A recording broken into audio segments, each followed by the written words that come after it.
저희가 개인수하거든요. 그럼 이제 언니가 사장님 되는 거예요? Dikisahkan seorang wanita bernama Misun belum lama ini membeli sebuah toko bunga yang saat dia melayani pelanggannya, datanglah adik angkat Misun bernama Yungli yang mengganggu pembeli dan mengejek sang kakak dengan berkata, untuk apa capek-capek kerja keras tiap malamnya kalau hanya untuk membeli toko bunga yang untungnya tidak seberapa. 돈 주고 사냐? 어차피 시들 거. 나와라. 늦었다. 이놈의 화중시켜. Inilah kerja keras yang Yungli maksud karena Misun sebenarnya adalah primadona di suatu tempat hiburan. Misun bekerja sebagai hostess alias wanita yang menemani para tamu untuk sekedar minum-minum dan lain sebagainya.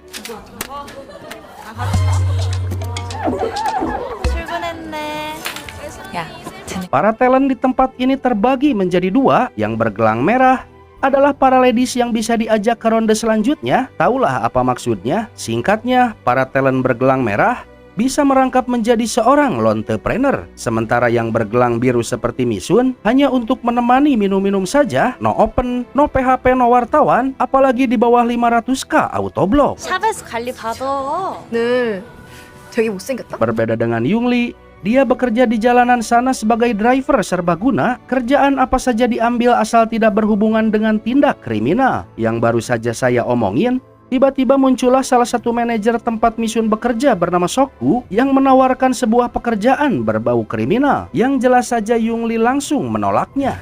신고해줄까? 내려. 왜 이래? 부자 되세요? Kabar akan pensiunnya Misun di dunia hiburan bikin iri teman-temannya. Apalagi Misun kini memiliki sebuah toko bunga sebagai ladang usahanya. Ditambah lagi, teman-temannya ini tahu jika Misun baru saja membeli villa seharga 700 juta won yang dia beli dari Choi alias si bos tempat hiburan ini. Yang kebetulan si bos Choi tersebut merangkap pula sebagai agen di bisnis properti. Namun semua ladies ini dibuat terkejut karena di malam ini tiba-tiba saja mereka mendapatkan kabar bahwa si bos Choi telah digantikan oleh orang kaya baru yang sangat obsesif dan sensitifan bernama Tosa. 화분사의 간격도 좀 맞추고 관리 제대로 못할 거면 치워요. Saat ini mereka kedatangan tamu seorang pelatih basket yang datang dengan atlet andalannya bernama Hanwoo, yang ternyata si pelatih ini menawarkan sebuah kerjasama pada Tosa, lebih tepatnya skandal pengaturan skor agar Tosa bisa mendapatkan uang dari kecurangan tersebut. Sebelum mereka pulang, Misun sempat berkata pada Hanwoo bahwa sang atlet juga harus ikut bertanggung jawab atas resiko dari pengaturan skor tersebut. 신생치가 챙겨야지.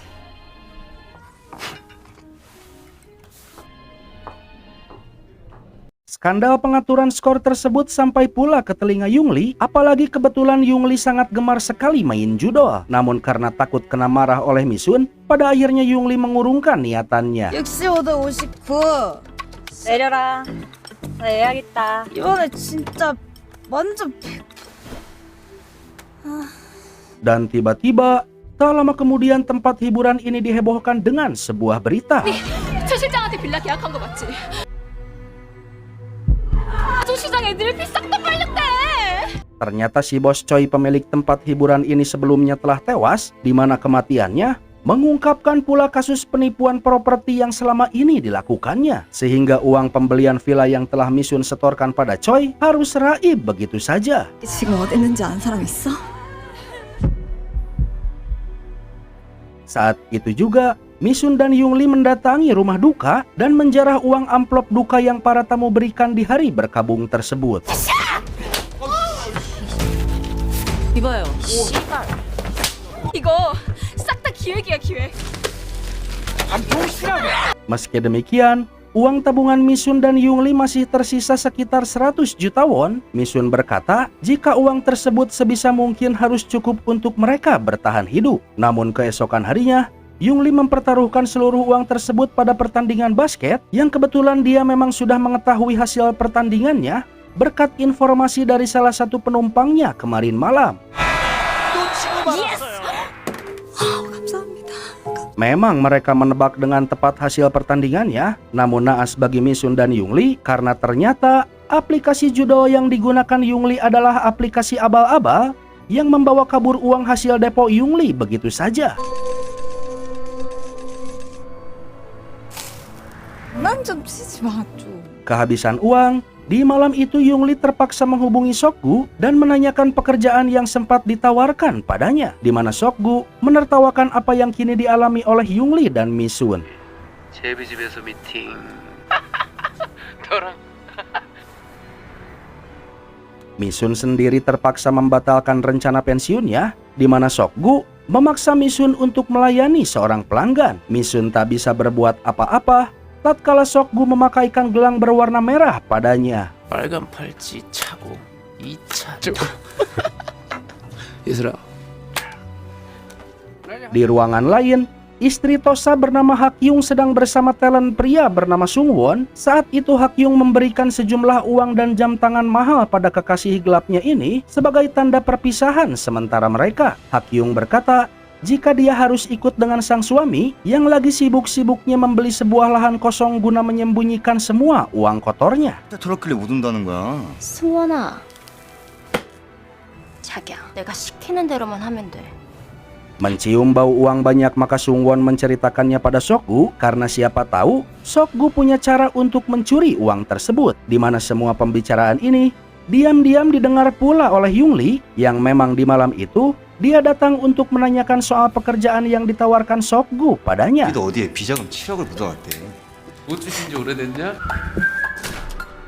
Dan rupa-rupanya pekerjaan yang ditawarkan oleh Sokgu adalah untuk menjadi kurir narkotika, yang setelah Yungli mengantarkan benda laknat tersebut, tanpa diduga Yungli mendapatkan sepasang penumpang, yang kebetulan penumpang tersebut adalah Sungwon yang akan mengantar Hakyung pulang ke rumahnya. Mumpung mabuk berat, Sungwon mengorek informasi tentang keberadaan uang tersebut dan diketahuilah jika uang berjumlah 700 juta won tersebut dikubur di suatu tempat di provinsi Gyeonggi. 누나 괜찮아? Di tempat lain, Misun dibawa keluar oleh tamunya untuk ronde selanjutnya, di mana si tamu ini memaksa Misun untuk menuju sebuah hotel. Namun untungnya Yungli datang di waktu yang tepat. Saat Misun mulai sober, Yungli menceritakan soal uang kotor yang disembunyikan oleh Tosa. Muak kembali hidup susah, maka mereka berencana untuk mencuri uang tersebut. 같이 하자.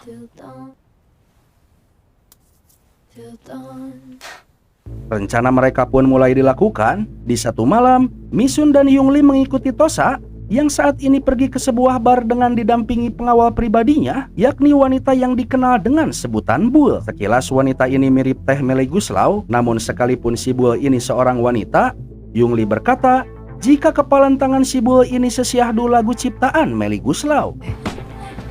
전현한테 찍히면 얼굴 노출 안 되게 조심해야 된다. 사장님 왜 이렇게 까탈스러워? 근데 Saat itu juga Misun membeli baju dadakan untuk melakukan penyamarannya karena kebetulan para hostess yang bekerja di bar ini menggunakan topeng sebagai ciri khasnya, sehingga Misun bisa menutupi wajahnya. Dan Misun diberi waktu 30 menit oleh Yungli untuk bisa mengkloning handphone milik Tosa. 야, 잠깐 앉아도 되죠?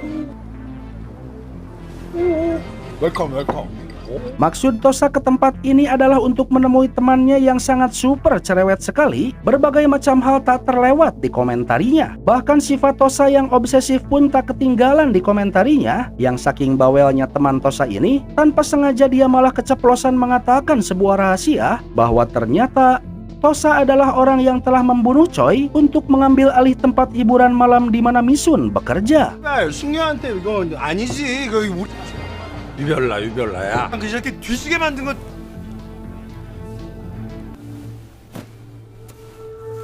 Saat berduaan, tiba-tiba saja Tosa menyuruh Misun untuk membuka topengnya. Yang jelas saja, Tosa akan mengenali sosok Misun jika itu sampai terjadi. Sehingga Misun menantang Tosa untuk adu kuat minum guna mengulur waktu. Yang jika Misun kalah, maka dia akan membuka topengnya.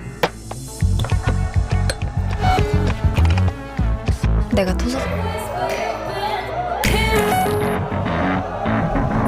Di luar sana Yungli mulai merasa khawatir karena batas waktu setengah jam kini sudah tiba. Merasa ada yang tak beres, maka Yungli harus melakukan sesuatu. Yang tepat saat itu, Misun sudah tak kuat lagi dalam pertandingannya. 죄송합니다. 제가 아까 차를 빼다가 좀 Rupa-rupanya saat itu Yungli dengan sengaja menabrak mobil Tosa, sekalipun beresiko membuat Tosa akan mengenali wajah Yungli untuk kedepannya. Namun dengan ini, Misun punya waktu yang leluasa untuk mengkloning handphone Tosa. 했으니까 꺼지라고. 봐라 저거 이 씨발. 아유. Dari data handphone Tosa diketahuilah jika Tosa telah membeli beberapa lahan di kawasan Gyeonggi yang karena tak mungkin untuk mendatanginya satu persatu, terpaksa Yungli menghubungi Sokgu untuk mengetahui lahan mana yang kemungkinan besar Tosa menyembunyikan uangnya. Sokgu bersedia memberitahukannya asalkan dia mendapatkan bagian uangnya. 사업을 하겠다고 산 땅이 있다는데 경기도 왕산 쪽에 청공묘원. Dan berdasarkan informasi dari Sokgu tersebut, di malam itu pada akhirnya Misun dan Yungli benar-benar menemukan keberadaan uang tersebut.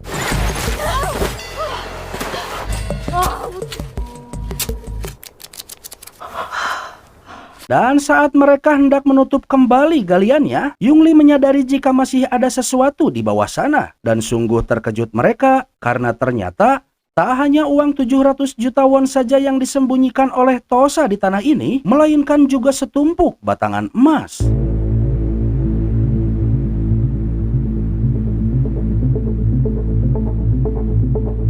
Senyum kemenangan terlihat di wajah mereka berdua, namun tepat saat itu, mereka berpapasan dengan Sokgu yang datang dari arah berlawanan. 석구다. 7억 뺏기자. 7억 뺏기자고. Sokgu hendak menghabisi mereka jika tidak menyerahkan uangnya, yang lantas Misun keluar membawa kabur uang tersebut.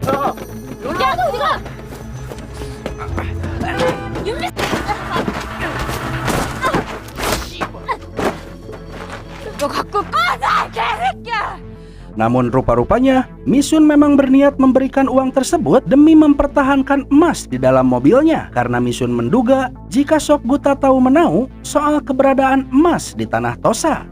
부자 되세요.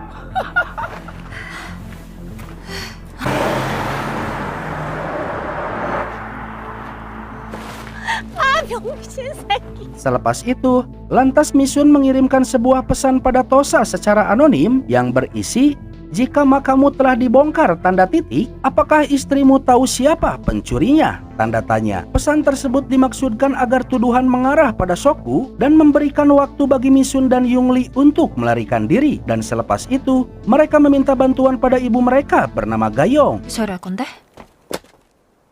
Inilah sosok si ibu yang dimaksud. Mantan primadona tempat hiburan di mana Misun bekerja, dia pula lah yang memperkenalkan Misun pada Hasanah perhostesan. Diketahui pula jika alasan si ibu berhenti saat itu karena skandalnya dengan duta besar Jepang, di mana sampai saat ini si ibu masih memiliki bukti skandalnya. Dan bukti tersebutlah yang akan Misun jadikan jalan untuk bisa menerbangkan emas-emasnya menuju Jepang tanpa melewati pemeriksaan terlebih dahulu. Namun karena si ibu ini memang rada-rada, terlebih lagi dia tak pernah akur dengan Yungli, si ibu meminta bayaran 1,5 miliar won. 우리 부탁하러 왔어. 줘. 그럼 할게.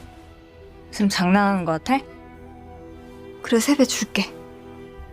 일본 대사 공사 쳐서 잡은 약점. 크게 쳤나 보네. Mendengar Misun setuju dengan jumlah bayarannya, lantas Gayong memberikan bukti video yang dimaksud. Dari video tersebut, nampak si duta besar Jepang sedang menikmati obat terlarang bersama Gayong, yang kemudian Gayong memberikan sebuah alamat untuk membuat paspor palsu, yang karena Gayong terekam juga dalam video skandal tersebut, mau tak mau Misun harus membawa serta sang ibu dalam pelariannya. 우리 딸들 갈 때 나도 가야겠다.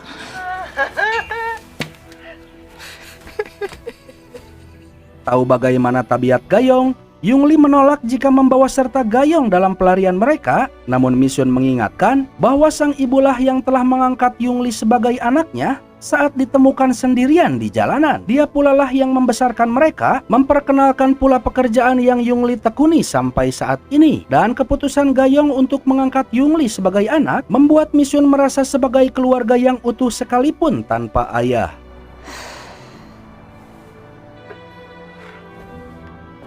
Dan akibat pesan yang dikirim Misun pada Tosa, naas bagi Hakyung karena Tosa memerintahkan Shibul untuk menghajar istrinya sendiri.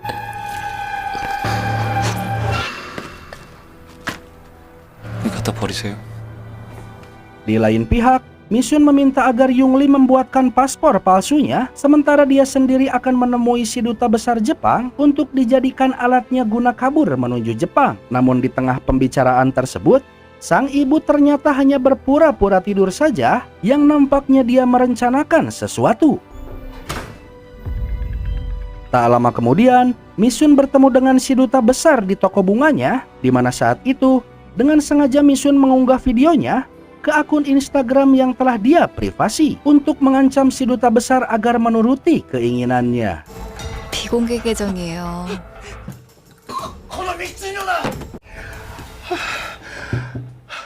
Di lain pihak, Yung Lee bertemu dengan si pembuat paspor palsu sambil menimang-nimang apakah dia harus membuatkan paspor untuk Gayong karena Yuli memang tak ingin jika ibu angkatnya ini ikut serta dalam pelariannya.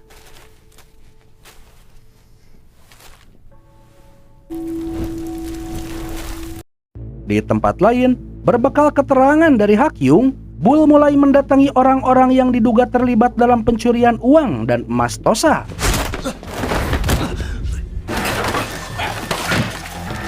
Alhasil semua pun bermuara pada nama Sokgu, yang saat itu Sokgu berencana untuk membawa kabur uangnya sendirian. Namun dia tak menyadari semengerikan apa orang yang tengah berdiri di depan rumahnya saat ini. Diseretlah Sokgu ke hadapan Tosa saat itu juga, di mana Tosa memerintahkan Bul untuk menyayat satu persatu urat di tubuh Sokgu, yang sekalipun Sokgu mengatakan jika Misun dan Yung Lee lah orang yang telah mencuri uangnya, bahkan sampai Sokgu bersedia membantu menemukan mereka, ujung-ujungnya urat kaki Sokgu harus putus juga. 하여튼 너 개가 될게요. 진짜로. 아까 싸울까? 유비다. 달라.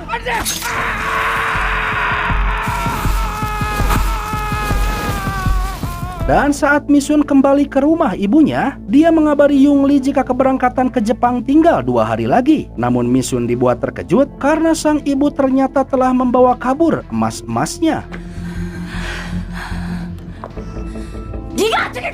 Saat itu juga Yung Lee menghubungi Gayong dan menanyakan kemana dia membawa kabur emas-emasnya. Namun sang ibu berkata, jika hanya Gayong dan Yung Lee lah yang tahu di mana emasnya berada. Mendengar hal tersebut, Yung Lee tak mengerti apa maksudnya. Dan Gayong berkata pula, jika cara Misun dan Yung Lee salah dalam mengurus emas-emas ini. 나는 비밀. 뭔 개소리야, 씨발! 네가 어떻게 그걸 가져가? Maka tak lama kemudian tempat hiburan ini dihebohkan dengan kedatangan sang legenda dunia malam yang kini menjadi tamu istimewa, di mana tamu tersebut memanggil seluruh talent pria untuk menemaninya dengan bonus tip berupa batangan emas. Tamu VIP yang dimaksud tak lain dan tak bukan adalah dia. 안녕하세요 누나. 저는 연석. Maka tak butuh waktu lama, Sokgu menerima kabar tersebut yang lantas dia melaporkannya pada sang bos demi mempertahankan nyawanya. 말 잘 듣는 개가 되어드린다고 했죠?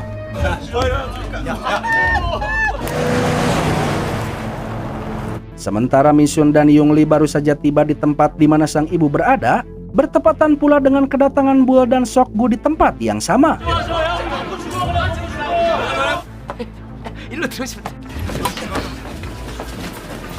Kini berdirilah Bul di hadapan Gayong yang membuat para pria penghibur ini bubar seketika. Tanpa banyak bacot, Bul menanyakan di mana keberadaan emas-emas bosnya. Namun Gayong ingin bertemu langsung dengan sang bos.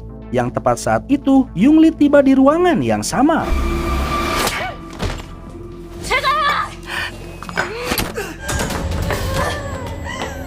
Di tengah pelarian, justru Gayong saat itu menampar Yung Lee dan memarahinya. Gayong berkata, jika Yungli dan Misun tak sadar sebesar apa masalah yang akan muncul akibat pencurian yang mereka lakukan. Yang lantas, Gayong menyuruh Yungli untuk mencari emasnya dan hidup sesuai dengan apa yang diinginkan Yungli. Mendengar hal tersebut, Yungli sontak saja menyadari sesuatu. 금이나 찾아. Saat Yungli hendak pergi, Seokgu memergokinya, yang mumpung Seokgu sedang terluka, inilah kesempatan yang baik bagi Yungli untuk menghajarnya. Kemudian Yungli mengajak Misun untuk mengambil semua emasnya karena Yungli sepertinya tahu di mana Gayong menyembunyikannya. Akan tetapi Misun bersikeras untuk membawa serta ibunya, di mana Yungli menimpalinya bahwa dia sudah tak peduli pada Gayong. Melihat sang ibu diseret oleh Bull di depan matanya, saat itu juga Misun diam-diam mengikutinya. Dibawalah Gayong ke hadapan Tosa pada sebuah tempat. Saat itu Gayong ditenggelamkan pada sebuah tanah galian berisi cairan hitam mirip aspal hisap yang sangat cepat mengeras. Gayong berkata, jika emas-emasnya disimpan di loker stasiun nomor 12, namun hanya Gayong sendiri yang tahu kode lokernya. Yang saat Tosa mendekat, Gayong berusaha untuk membawa serta Tosa dalam kematiannya, akan tetapi Bull memasang badan untuk bosnya.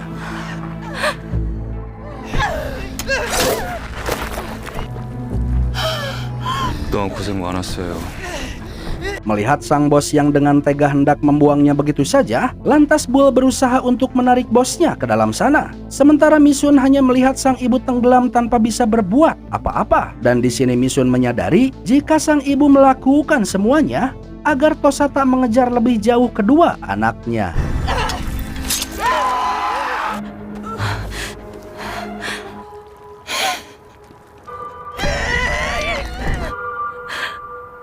Dugaan Misun tersebut diamini pula oleh Yungli yang berkata jika dia sempat kesulitan membuka lokernya sampai akhirnya Yungli teringat dengan masa lalunya saat-saat Yungli diajarkan menjadi kurir narkotika oleh Gayong, di mana mereka berdua punya loker rahasia di sebuah stasiun, yakni loker nomor 11 di stasiun berbeda yang Gayong katakan pada Tosa. Gayong sengaja melakukannya untuk mengelabui Tosa agar memberikan waktu bagi kedua anaknya guna melarikan diri. Mendengar hal tersebut, Misun semakin sedih karenanya. 엄마 죽었다고. 맞지? 내가 야, 뒤지길 바란 거 아니었어, 니도? Di situasi seperti ini, Yungli malah berkata jika bukankah Misun selama ini berharap jika ibunya mati saja. Mendengar hal tersebut, Misun mengusir Yungli dan menyuruhnya untuk membawa pergi saja emas-emasnya saat itu juga. 근데 꺾어서 물러 터졌어.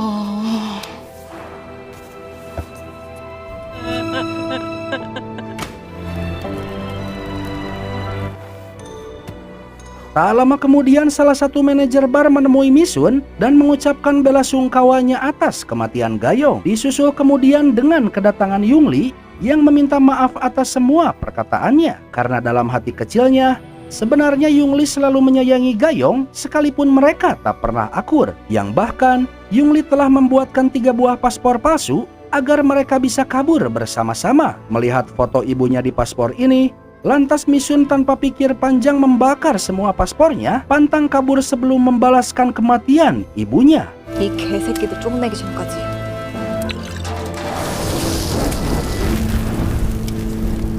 Di malam itu juga, Misun dan Yungli menemui Seokgu yang sedang dirawat di rumah sakit. Misun menawarkan beberapa batang emas, asalkan Seokgu membagi informasi apapun soal Tosa agar dia bisa membalaskan kematian ibunya. Sekalian juga memberikan pelajaran pada orang yang telah membuat Seokgu cangcut marut seperti ini. 토 사장이 그 게임에서 6점 차 이상으로 지는데 전 재산을 걸었대. 며칠 후에 빅게임이 있을 거야. Dari sini diketahuilah jika Tosa akan mempertaruhkan seluruh kekayaannya pada sebuah pertandingan basket, di mana Tosa dan si pelatih basket di awal film tadi kini telah setuju untuk melakukan kecurangan pengaturan skor. 아니 강남에서 북창까지 Selepas itu, Misun dan Yungli menemui rekan-rekan sesama hostesnya dan mengungkapkan jika kematian bos sebelumnya didalangi oleh Tosa, yang membuat wanita-wanita ini kehilangan uangnya karena mereka pun terlibat dalam jual beli properti yang sama dengan Misun, sehingga Tosa bisa mengikat wanita-wanita ini agar terus bekerja untuknya karena Tosa tahu jika pegawai-pegawainya ini telah kehilangan seluruh kekayaannya. 우리 엄마도 죽였어. 그 배후에 있는 새끼가 토 사장이란다. 부탁 하나만 들어주라.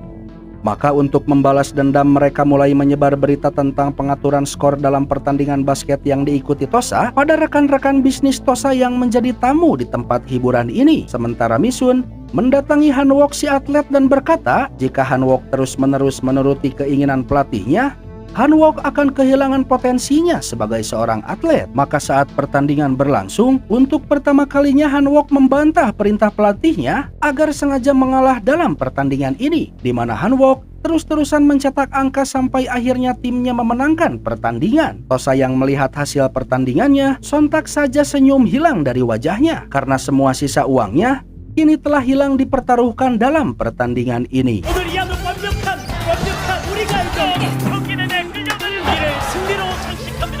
Namun tak butuh waktu lama bagi Tosa untuk mengetahui persekongkolan yang dilakukan para pegawainya, di mana Tosa menjadikan para pegawainya ini sebagai alat agar Misun dan Yungli membawa seluruh emas yang telah dicurinya.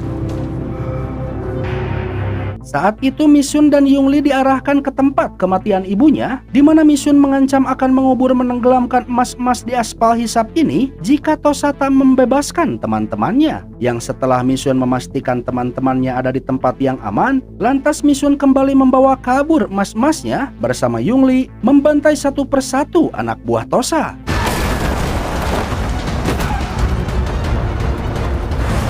Namun saat semua kerocot telah dihabisi mereka,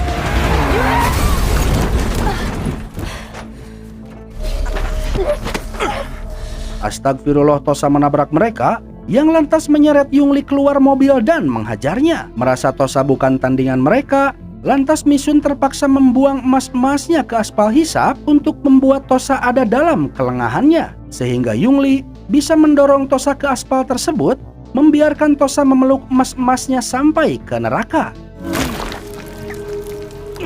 니들이 화중시장 벗어날 수 있을 것 같아?